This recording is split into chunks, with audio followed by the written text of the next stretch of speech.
Hello, everybody. Welcome back to Changing Gears with your host, Chris Gear. Today, I am with Thurman Hargrove. Thurman fights for Combat Zone, New England Fights. Yeah, I fought Combat Zone, doing the fights. Yep. Combat FC, and then in 3 weeks I'm making my Cage Titans debut. Actually, He's got a Cage Titans debut. Yeah, 3 weeks out now. So I'm gonna ask him some questions. All right. So just starting off, when did you realize you wanted to take this path and kind of stick to it? What age did you start? Where does your journey kind of start in combat sports?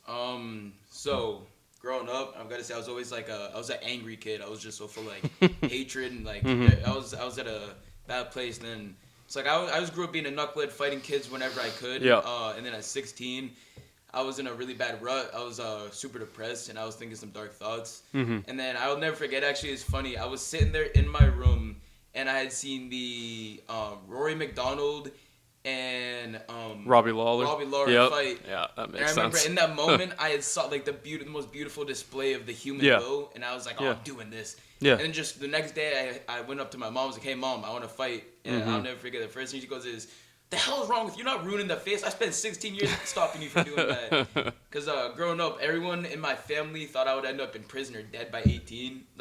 My mom was surprised that I made it to 16 even.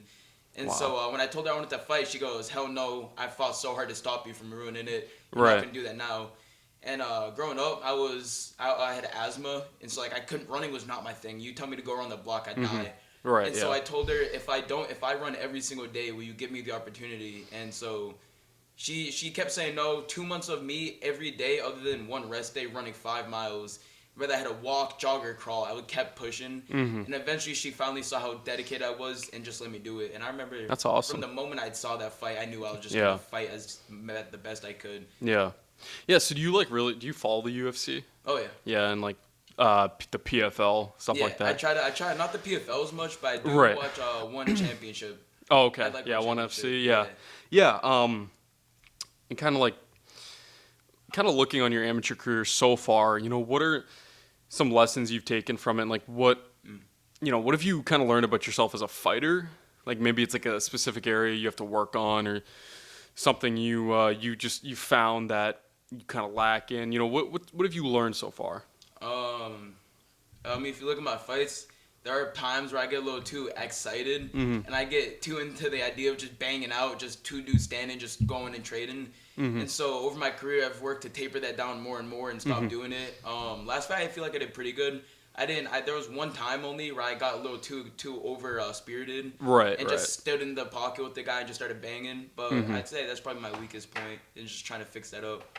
Right, just kind of getting overzealous, just going for it. But I feel like that worked to your advantage. I kind of felt like that, that momentum, because momentum's everything. Oh, yeah. So I felt like that, in that fight it worked for you. But I could definitely see, how it could work against you. But yeah.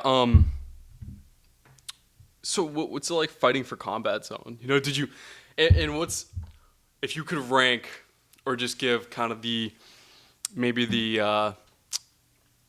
if you could rank them, where would you put the promotions? How does the crowd make you feel? Combat Zone. I know you haven't fought for Cage Titans yet, but how would you rank them? Yeah. Well, at bottom place, simply off the fact of driving 3 hours is hell to do. I've got to put NEF at the bottom. Yeah. But it has nothing to do with my loss. I'm not gonna lie. I'm actually really grateful for that loss. It taught me a lot. It forced me to grow and evolve. So I'm not even mad about that. To me, it's just that 3 hour trip is horrible. Yeah, no. Trying to go way out to Bangor. Definitely. Yeah. The second lowest, I have to go with Combat FC just because I love Combat Zone. I'm not gonna lie. Combat Zone's they've been real nice. Look, I'm doing my first interview with a Combat Zone podcast, man. Yeah. They've shown me love for my first fight. They gave me my debut, so I am a little biased in that sense. I fought there the most. I just love the place. Plus, that crowd gives me a pop like nothing other. That crowd's amazing. Definitely. No, the Combat Zone crowd's amazing. And you fight at bantamweight. So is bantamweight a weight you'd want to stay at, or would you ever plan on maybe moving up, maybe just staying where you're at? What? I know it's hard to tell, especially since you're pretty early in your amateur career. But what have you felt it out? And, do you love or do you like just being a bantamweight, or do you ever plan on moving up? I feel good. Yeah. I'm not gonna lie. There's no way in hell I'm doing 45. You got Yeah. dudes like Tom Pack. I'm not taking no Tom Pags on. Hell no. That dude's way too Right. big, way too Right. long. I'm not doing that bullshit. But I feel good at bantamweight. I feel strong. It doesn't affect my cardio too much. Yeah. The weight cut, I mean, it's a weight cut. It never feels good, but I Right, don't feel too right. drained when I step into the octagon. And to this day, alhamdulillah, I haven't had any people that I felt were just way stronger than me, just overpowering me. So Right. I feel good. Yeah. And kind of going back to, since you do, follow the UFC, do you have any inspirations that maybe come from the UFC, or, what are some of your inspirations when it comes to, your life in combat sports, whether it's a fighter or like a family member? Like, who is your kind of, or some of your biggest like inspirations? I gotta say my number one is Demetrius Johnson. That's the most beautiful display of mixed martial arts we've ever seen. I can't lie. I look up to that man not only as a fighter, but in what he encapsulated as a person. He wasn't some sort of raw, I'm gonna take your head off. He was respectful. He showed honor. Yeah. For that same reason, GSP as well. You can't Yeah. discredit the man that Right, yeah. not only were they killing people in the octagon, but they were showing the respect of a true martial artist outside of it. Yeah. Other than them, I've got to say, on the more local scene, people. This sounds so biased, but Michael Zakeli, he's given me it's so many okay. lessons. Yeah, no, He's been definitely. a great mentor to me. Yeah. And so I can't, to say that he hasn't been an inspiration and he hasn't made me the fighter I am today would be disingenuous. And then I've learned so much from the guys, the New England Cartel as well. Some of those guys, more recently, Mitch Raposo's been helping me a lot. He's been in my corner, being by my side in the training room, showing me things, helping me out, showing me where I'm doing things wrong. So I'm truly grateful for those guys. Yeah.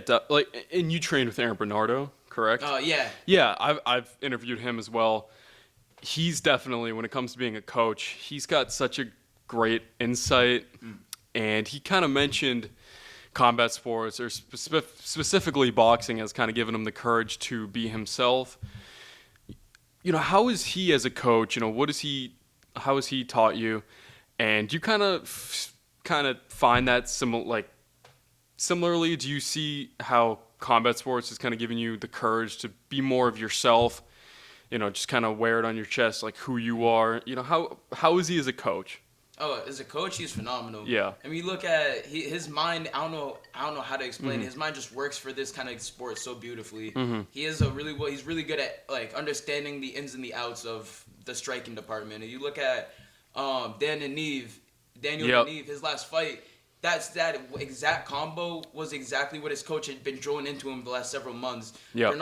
He's a mastermind when it comes to the striking, especially in that boxing department. He's truly amazing. He's great at getting that grit out of you. Yeah. He understands that the fighting game is physical, but it's 90% mental. Right. So he's really good at getting that mental idea of like, oh, you're going to fight and you better be ready for it. He gets that instilled into his fighters, almost like none other I've ever been around. Yeah. Right. And when you look back on so far, I mean, you're still an amateur. I feel like I'm talking to a pro because you speak like a pro fighter, but when you look back so far, who's been your toughest challenge? And kind of branching off that too, what do you look for in your amateur career? Do you want to just take whatever fights next, or are you looking for any specific challenges? Maybe if it's the local scene, or if there's another amateur out there that you've seen and you want to test your skills against. So yeah, like looking back, like who's been your toughest challenge, and what are you looking for to get out of your amateur career? My toughest challenge, I can't lie, it's been my one L on my record. Nick Eldridge, he's a phenomenal fighter. He went pros. Yeah. That dude's a dog. He's been banging out fights like crazy in 2025. Yep. He was phenomenal. I took him down, he'd get back up. We were striking. It'd be hard striking exchanges. Clipped me. Alhamdulillah, I survived that. But he got me in the fourth round right after with a submission. Yeah. So as far as my fights fully, he's the hardest fight I've had. Yeah. And then for the ones that I've won would have to probably be my last opponent, Angel Reyes. I mean, you look at my wins, most of the opponents, my pressure and my nonstop aggression has been able to make most of them sort of crumble under. Right, yeah. But that boy stood toe to toe. He didn't fold in the slightest. Even in the second round, I ended it with 2 beautiful knees to his body while he was in turtle. And you look, he had some trouble getting to his corner, but this third round, he was right back at it. That grit and determination he had, I gotta give him credit. If nothing else, yo, Angel, you're a dog. I had a lot of respect for you, man. Shout out. Yeah, so, looking kind of, we'll stay at like the local scene. Are there any challenges when it comes to like being an amateur? Are there any like specific challenges you want, or do you just kind of want whatever's next? Whatever fight you can get. Not saying it's like I'll just take whatever, but just as they come, you'll take them. But is there maybe any specific fighter you want, or is it just like I said, just what's next is next? To me, I don't really care who it is. I'll stand with any man. I'll go out and I'll fight any amateur. To me, it's more about just racking up experience. I mean, look, right, yeah. I fought, 3 weeks ago? I'm fighting in another 3 weeks, and then after that, hopefully I'll be able to get on that combat zone card as a title. As for what I want, I want a title fight. Yeah. I want to be able to. I've 5 fights in. Yeah. I fought grappler. I fought scrappy strikers. I fought long, lanky strikers. I fought jiu-jitsu guys. I fought a wrestler. The amateurs, it's not about getting wins and losses, just trying to find out how you deal with the different styles. Yeah. Because once you go pro, there is no looking back. You can't say, it was weird, I've never felt that in a pro fight. It doesn't matter. You lost. Now keep it going. So the amateurs is just experience. I don't care who it is. I just want the experience. Yeah, definitely. So you kind of view it as like just a training ground, just getting experience. Just I don't care who it is. I'll take anyone. Right, yeah. I could definitely see that. Well, that's it for me. Thank you so much for joining me here on Changing Gears. Yeah, that was Thurman Hargrove. You can catch him in 3 weeks. What's the date? It's July 19th. July 19th, Cage Titans. Catch him there. Watch, tune in, and tune in for more Changing Gears. I'll catch you guys in the next episode.